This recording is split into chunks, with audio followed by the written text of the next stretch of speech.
Hello, sir. We are delighted to have you as our first guest at the alumni interview series. This is an initiative of Obscura, the media club of XISS. So, welcome, sir. First, I would just like to give a quick introduction of you. Today we are joined by Mr. Rishi Pathania. He is an alumnus of XISS Ranchi and has completed his PGDM in rural development in the year 1995-97. He started his career as the senior director manager at International Development Enterprises. Right after he graduated from XISS, he was the CEO for Society of Development of Appropriate Technology and also worked with Tata Chemicals Limited in the field of CSR for 9 years. Presently, he is working as the head of corporate social responsibility at UPL. With our session today, so how has your journey been so far? Like after you graduated from XISS, how has it been for you? Your corporate life, your corporate journey. When I was like thinking about this discussion, all of a sudden it reminded me it's almost 20 years now. In fact, 23 years that I've left XISS, and it still feels like it was yesterday. A wonderful journey. Did my graduation in 1997.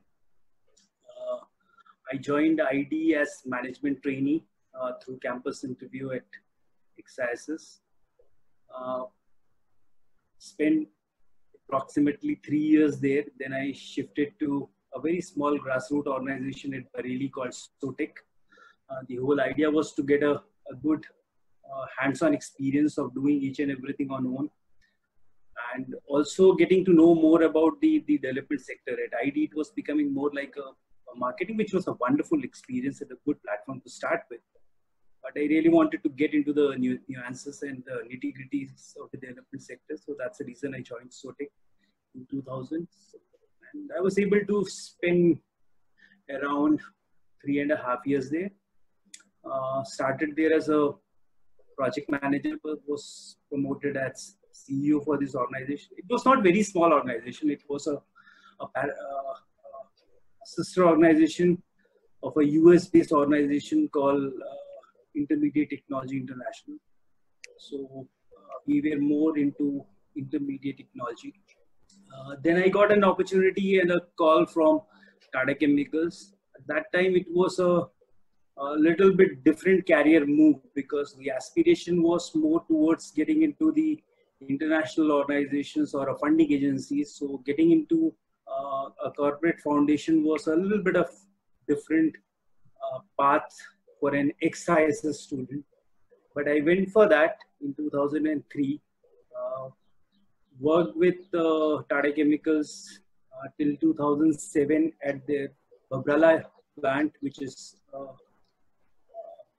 urea manufacturing facility close to Delhi.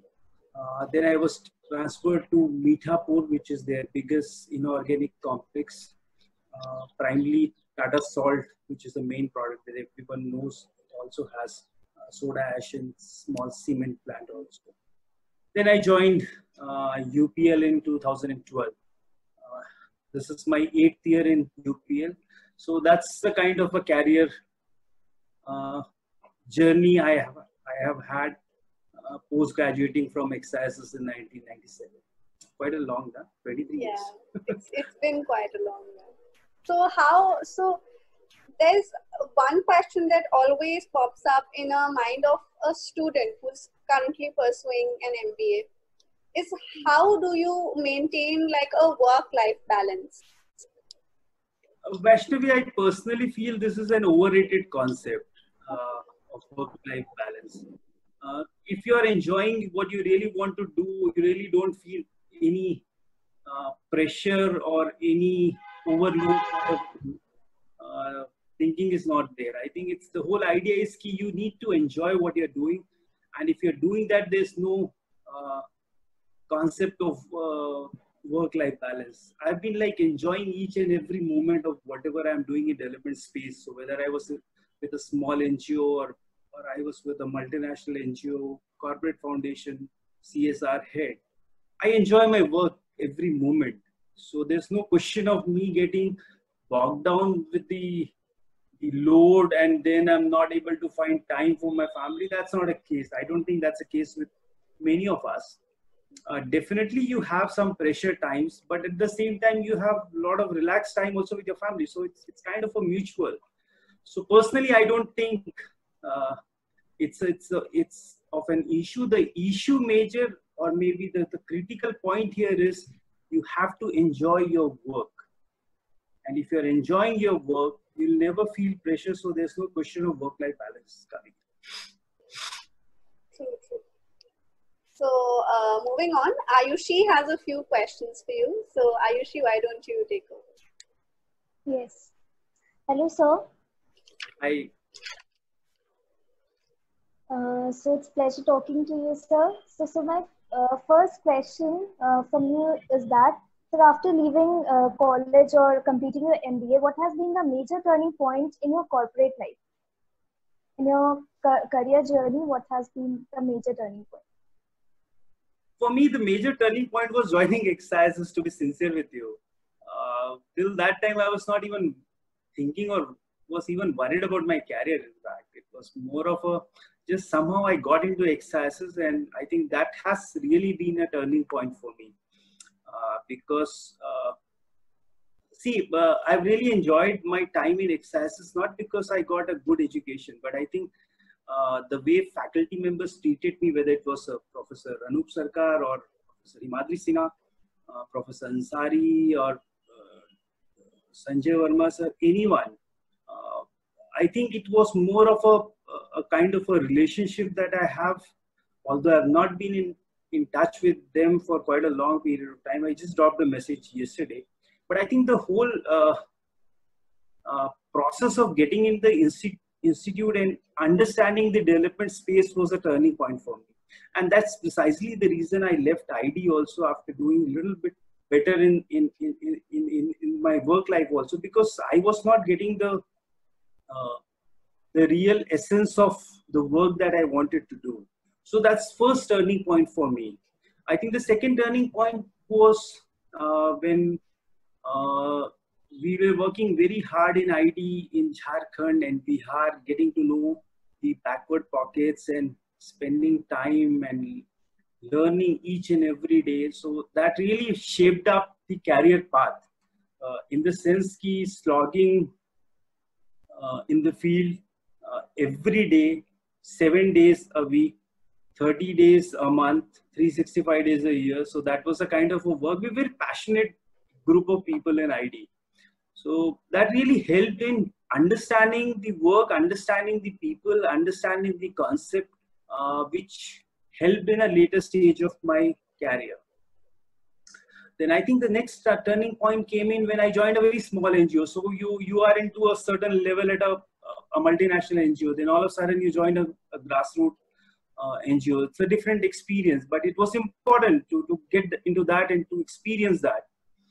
Also, the management is very different. If you're working at a manager level or if you're working at an operational level, your responsibility is different. But if you're a head of an organization, I was made head of organization in the age of 30. So you have to be worried about salaries of your team member, each and every systems and everything. So that's a different responsibility, and you get to know how things work, which is not possible in any management school. It has to have a first-hand experience. So that's what I was getting. So that's a kind of a turning point. With joining again a corporate foundation, the whole landscape gets changed. See, if you're from a rural management background, if both of you are doing rural management or any other course for that matter, you need to be a master of your domain, but you need to be jack of all trades. That's a requirement in corporate world. You need to understand how production happens. You need to understand how maintenance happens. You need to understand the quality function. You need to understand the the different functions that's there, the way it's working, because then only you will be able to pitch in with your thought process. There's a certain way of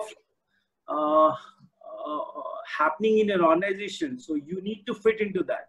So that was a lot of challenge, because I realized that after working in IT, I thought I know something. Then after working again for 3-4 years in SOTEC, I realized that I know something. Then when I was into this corporate background, I realized I'm starting again from zero. So, and that's an attitude you need to have as a student also, or as a professional also. You have to start from zero, thinking, this is what I knew, but I have to again start from zero. So that was again a kind of a turning point. But I think for me, I'll not say there was any one major turning point. I think turning points have been at a different stages, where you have to again start and again start doing it once more. So even though I did a lot of work in Tata Chemicals, but starting again at UPL, it was again a new learning, a new turning point, because you have to start from zero. You have to again start making the processes, systems, building your team, making projects. That cycle keeps on happening. So the turning point keeps on coming every time in your life, and you have to really understand and appreciate that. Definitely, sir. It's very true. I think even in our lessons, we've been taught time and again that it's a whole process of learning and unlearning that helps us move forward. So yeah, you can't be coming to a zone where your learning becomes plateau. It has to be continuously a curve. It has to be a graph which is continuously moving ahead. Because the moment you think, and these are the turning points, you just stop there, you take a stock of a situation, and then you make a next move based on your learnings, and then starting again from there. Definitely.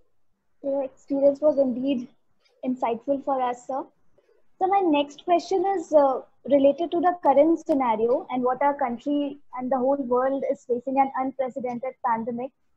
Sir, the pandemic has majorly affected livelihood of millions, especially in our nation, and that too of migrant workers belonging to the rural areas. So, sir, can you please give us your views on how the Mahatma Gandhi National Rural Employment Guarantee Act will be relevant, or it can be reformed in certain way to take care of these livelihood of reverse migrant workers that have returned to their houses and are left without work and in a vulnerable situation? I don't think I'm the right person to answer this because relating it with the government scheme is not my forte. But what I can definitely say is that we'll have a very challenging times in future. And the prime reason is there's a lot of reverse migration that has happened, and especially in the unorganized sector. Now, this has created 2-3 levels of problem. One is the problem in the industry itself from a labor perspective. The second is a problem of oversupply in rural space. So because there was no employment and limited land, that's the reason people migrated to urban centers for jobs. So they have again gone back. So that limited agriculture status is there. And now you have more people to take care of their livelihood with that limited option that's there. So this is definitely a big challenge. But at the same time, I do see a lot of people coming back again because that was a panicky situation and it was a knee-jerk reaction to my understanding. Maybe it'll linger for maybe 2-3 more months, but I think that process will gradually start happening of people coming back, because end of the day everyone needs livelihood, boss. We have to understand that. And if that was available in rural space, whether you do it through the agriculture, whether you do it through the government schemes, it has not feeded people. That's the reason people have gone out of to the urban centers in not so hygienic and not so comfortable places, but still managing their livelihood. So that's a harsh reality. Maybe what we have to do is from our side, we have to make systems and processes which can support this in a much better way. People have a better place to live and a better other facilities of life, whether it's in education or health. So that's something that needs to be focused in. But I don't, personally, I don't think any scheme will be beneficial to a level where it can sustain livelihood of so many people. That's my personal opinion. Although I said I started with a rider that I'm not the right person to comment on this. But this will have a major challenge on the students and the graduates will be passing out, because industry is in a lot of stress now. So it will be a big challenge for everyone to get into industry. So that's the challenge that I foresee will be much bigger. Yes, sir, definitely. That's the thought always lingering in our mind. Yeah. All the students who are pursuing MBA and have joined. So my next question very much relates to your sector, as is the CSR. So sir, with this situation and the new normal, how the CSR or various organizations should divert their funds or activities towards better livelihood and healthcare programs, or they would still just take care of the organize such programs that is taking care of the overall image or image of the organization? How will this diversion and how will CSR be able to face this crunch, as health and livelihood are emerging to be the major affected sectors and need of the hour? Ayushi, I'm not very comfortable with this word of image of the organization. I think let's park that. I think it's not a concern, or maybe it's not in a radar as of now for any one of us. I think the issue is the fund flow. If you see the total CSR budget for country is approximately 16,000 crore, out of which last year it was 12 or 13,000 crore which got invested. So at a peak it will reach a max of 20,000 crore, not more than that. Now this is not a big amount for a country like India in terms of development. It's very small amount. In fact, Government of India's one scheme is worth 2 lakh crore or something like that. So it's really not a big amount to shape up the development space of country. Definitely no. And I've been like in this space for quite long, and I can tell you that even starting the CSR Act, the idea was never to get that money from corporate. The idea was to get the competencies and the management skills of corporate in the development world. That was the idea. This amount is very small. But what has happened is because of this pandemic kind of a situation, your limited fund also gets diverted towards a different cause. So like in this case, the whole money is getting diverted towards the health space and specifically related to COVID-19. Now, I don't think there's anything wrong in that, because if we are into a difficult situation, country, and as a civilization, if we are into a difficult situation, that's a need of an hour and everyone will do that. But what will happen post this is, till now it was, CSR was more like doing good, feeling good about it. But I think now it will be more of a responsibility and a higher level of a responsibility. So every penny that we're investing, I think the SROI or ROI will be closely observed. So there will be a lot of shift that will happen. So if you see post-COVID, it was typically a larger investment was towards the education in the CSR space. But I think now that will change. Now that will change more towards health and livelihood, because the workmen coming back, you have to take care of all that issue. So that investment will go towards that. Now, there's nothing right or wrong in this. So you can't say that education was wrong and investing that will be right. It's just a situation. It's a time, and we have to respond accordingly. That's what I believe. And in all this process, I think now we have crossed that stage where CSR was for an image building or brand building or something like that. It's more of a now responsibility you have to do, and you have to do it efficiently. Definitely, sir. Thank you so much, sir. Yes, yeah, I also agree with your points. Yes. Now, Vaishnavi has few questions. Yes, sir.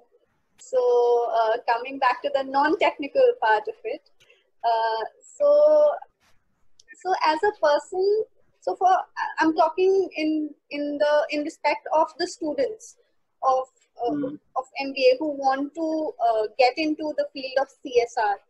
So right now is a situation where all of us are in a complete fix as to how to go about preparing and upskilling ourselves for getting into this field. So as an industry expert, what can you just tell us about what are the kind of expectations that the industry has from the new entrants, from the people who are about to enter the industry and want to make a career in CSR? I think expectation is almost same. If you really want to come into a CSR space, I think expectation is almost same, which was there maybe 10-15 years back. It's almost same. And as I said in my earlier part of the interview also, you have to be master of your domain. You need to understand each and everything of your domain. That's CSR. If you are aspiring for CSR, if you are aspiring for HR, you have to be expert of your domain. You need to understand each and every nitty-gritty of your domain. At the same time, you have to be a jack of everything that's happening in the corporate world. I'll just give you an example. How many of us can read balance sheet? Not everybody. How many of us are comfortable with terms like profit before tax, profit after tax, your ROCE is there, so your EBITDA margins are there? How many of us comfortable into that? So if you join an organization and if you are engaged with a finance team of that particular company, you need to understand the terms that they are comfortable with. So this is just one example. So if there's a manufacturing happening, what are the processes that's there? How are other teams working in? See, because it's important to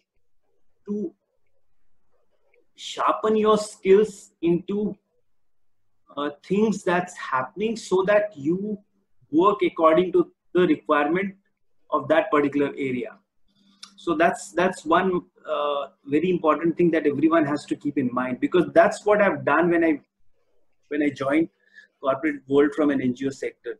Till NGO sector, it was more of an understanding the development needs, understanding the development processes. But once you are into an industry, you need to know each and everything about industry. And that's the reason I went for, I'm an assessor for Malcolm Baldrige assessment. I'm an assessor for CIS Sustainability Awards, ISO 9000. So you need to get into everything that happens in industry. Not that it's a cost of your domain, but you really want to strengthen your domain. That's the reason you are getting into everything. So that's the first thing. The second is, in this difficult time, it's very important for all of you to remain engaged. Engaged in whatever that you can think of, even if it's at a cost of remuneration. Experience and engagement is very important at this difficult time. You have to somehow, everyone has to cross this difficult time, and the best possible way to mind this understanding is to remain engaged and gain experience wherever it's possible and however it's possible. That's the thing that you have to do. Everyone has to do. It's a great message for all the students out there who are preparing and upskilling themselves to get into the industry. I think it's a great takeaway for all of us.